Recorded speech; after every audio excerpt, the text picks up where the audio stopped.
प्रिय मित्रों, जय श्री कृष्णा। कृष्ण जन्माष्टमी पर्व भाद्रपद मास के कृष्ण पक्ष की अष्टमी तिथि के दिन बड़े हर्षोल्लास के साथ मनाया जाता है। इस दिन भगवान श्री कृष्ण का जन्म हुआ था।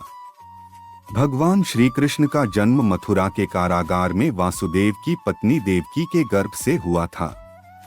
प्रिय मित्रों, भगवान कृष्ण ने आधी रात में जन्म क्यों लिया था? द्वापर युग में भाद्रपद कृष्ण अष्टमी तिथि की आधी रात को मथुरा के कारागार में वासुदेव की पत्नी देवकी के गर्भ से भगवान श्री कृष्ण ने जन्म लिया था। श्री कृष्ण ने बुधवार को रोहिणी नक्षत्र में जन्म लिया था। अष्टमी तिथि को रात्रिकाल अवतार लेने का प्रमुख कारण उनका चंद्रवंशी होना बताया जाता है। श्री कृष्ण चंद्रवंशी, चंद्रदेव उनके पूर्वज और बुध चंद्रमा के पुत्र हैं। इसी कारण चंद्रवंश में पुत्रवत जन्म लेने के लिए कृष्ण ने बुधवार का दिन चुना। भगवान कृष्ण ने माता देवकी के 8वें संतान के रूप में जन्म लिया था। कृष्ण जी का जन्म मथुरा में मामा कंस के कारागार में हुआ था। माता देवकी राजा कंस की बहन थी। इसीलिए भाद्रपद कृष्ण अष्टमी तिथि को भगवान श्री कृष्ण का जन्मोत्सव मनाया जाता है। जन्माष्टमी हिंदू धर्म का एक प्रमुख त्योहार है जो भगवान श्री कृष्ण के जन्मोत्सव के रूप में मनाया जाता है।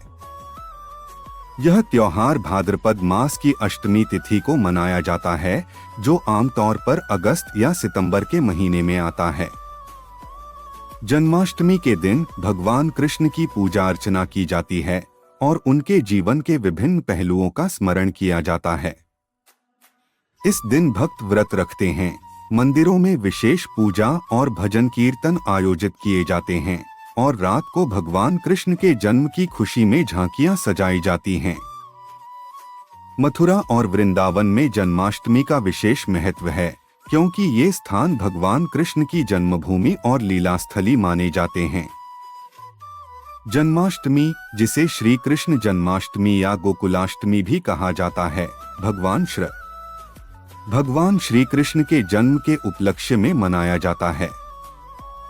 भगवान श्री कृष्ण को विष्णु के 8वें अवतार के रूप में माना जाता है, जिन्होंने मथुरा के राजा कंस के अत्याचारों से मानवता को बचाने के लिए धरती पर जन्म लिया था।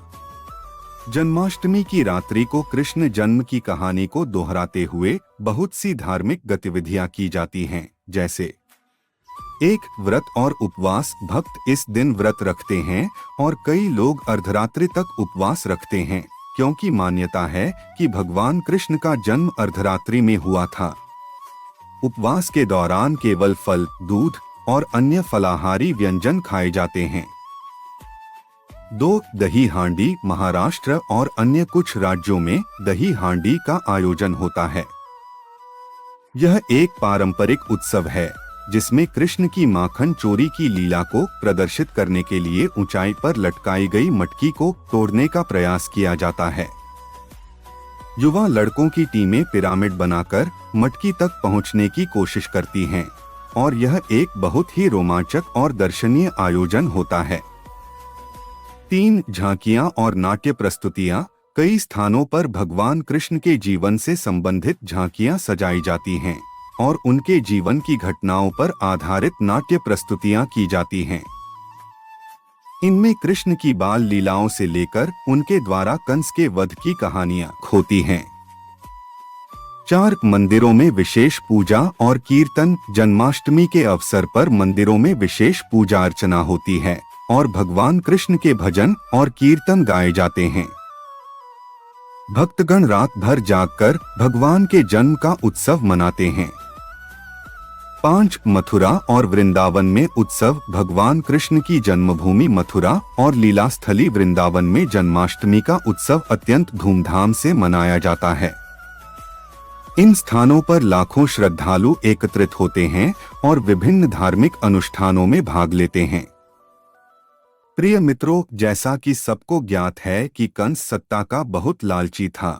उसने अपने पिता राजा उग्रसेन की राजगद्दी छीनकर उन्हें जेल में बंद कर दिया था और स्वयं को मथुरा का राजा घोषित कर दिया था।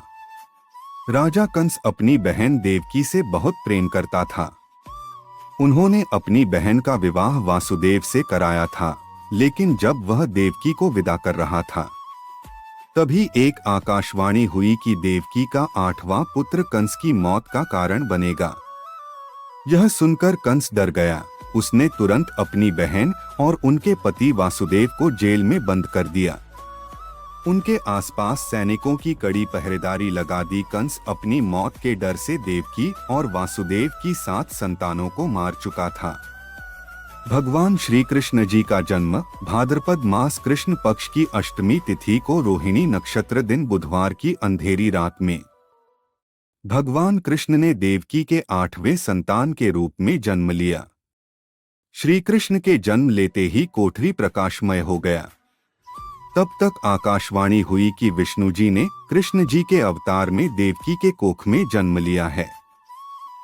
उन्हें गोकुल में बाबा नंद के पास छोड़ आए और उनके घर में एक कन्या जन्मी है, उसे मथुरा लाकर कंस को सौंप दें। भगवान विष्णु के आदेश से वासुदेव जी भगवान कृष्ण को सूप में अपने सिर पर रखकर नंद जी के घर की ओर चल दिए। भगवान विष्णु की माया से सभी पहरेदार सो गए, कारागार के दरवाजे खुल गए और एक आकाशवाणी हुई। प्रिय मित्रों, आकाशवाणी सुनते ही वासुदेव के हाथों की हथकड़ी खुल गई।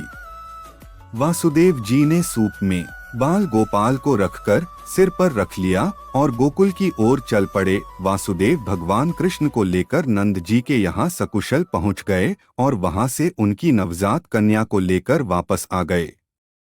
जब कंस को देवकी की 8वीं संतान के जन्म की सूचना मिली, वह तत्काल कारागार में आया और उस कन्या को छीनकर पृथ्वी पर पटकना चाहा, लेकिन वह कन्या उसके हाथ से निकलकर आसमान में चली गई। फिर कन्या ने कहा, हे मूर्ख कंस, तुझे मारने वाला जन्म ले चुका है और वह वृंदावन पहुंच गया है।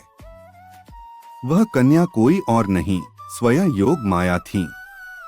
नंद बाबा और उनकी पत्नी मां यशोदा ने कृष्ण जी का पालन पोषण किया।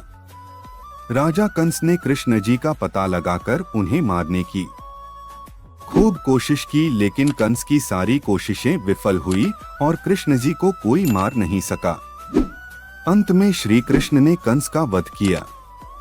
राजा उग्रसेन को फिर मथुरा की राजगद्दी सौंप दी। इस तरह से जन्माष्टमी की व्रत कथा पूरी हुई।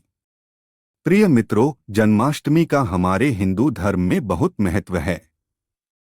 भगवान श्री कृष्ण जन्माष्टमी के दिन व्रत रखने से संपूर्ण इच्छाओं की पूर्ति होती है।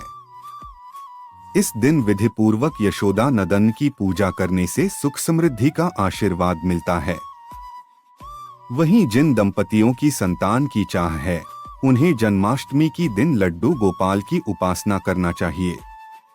प्रिय मित्रों, ज्योतिषाचार्य के अनुसार इस वर्ष विशेष ग्रह नक्षत्र में होने की वजह से जन्माष्टमी को काफी शुभ माना जा रहा है। साधना करने के लिए श्री कृष्ण के भक्तों के लिए यह बहुत महत्वपूर्ण समय है। वैसे तो हर जन्माष्टमी शुभ होती है और श्री कृष्ण भक्तों के सारे दुख हर लेते हैं, लेकिन अगर आप विशेष काल और नक्षत्र में भजन कीर्तन के साथ श्री कृष्ण कथा और लीला अमृत का पाठ करते हैं तो इससे भगवान श्री कृष्ण प्रसन्न होते हैं। जन्माष्टमी का पर्व भगवान कृष्ण के प्रति भक्ति, प्रेम और समर्पण का प्रतीक है और यह समाज में एकता और सद्भाव को भी बढ़ावा देता है। यह त्योहार हमें धर्म, सत्य और न्याय के मार्ग पर चलने की प्रेरणा भी देता है। प्रिय मित्रों, इन्हीं शब्दों के साथ हमें आज्ञा दीजिए और श्री कृष्णा की ऐसी धार्मिक वीडियो देखने के लिए कृपया चैनल को सब्सक्राइब कर दीजिए। जय श्री कृष्णा।